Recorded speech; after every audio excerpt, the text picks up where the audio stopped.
Mix by रतन रंगीला।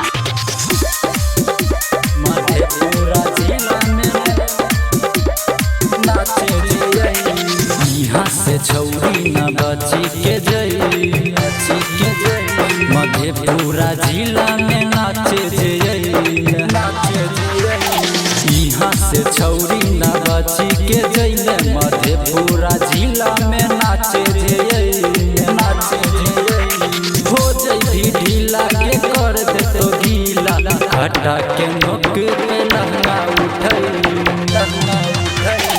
यहाँ से छौरी न बची के जई मधेपुरा जिला में नाचे जई। मधेपुरा जिला में नाचे जई। म्यूजिक बाय विकास बेतिया।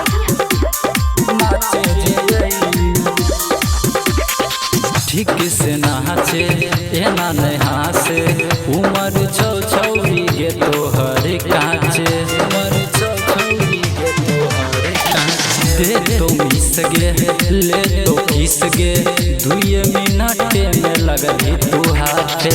हो छै रनदार सभी हाथ के छौरा एके बेरी में तुझे लगे बूझी। यहाँ से छौरी न बची के जई मधेपुरा जिला में नाचे जई। मधेपुरा जिला में नाचे जई।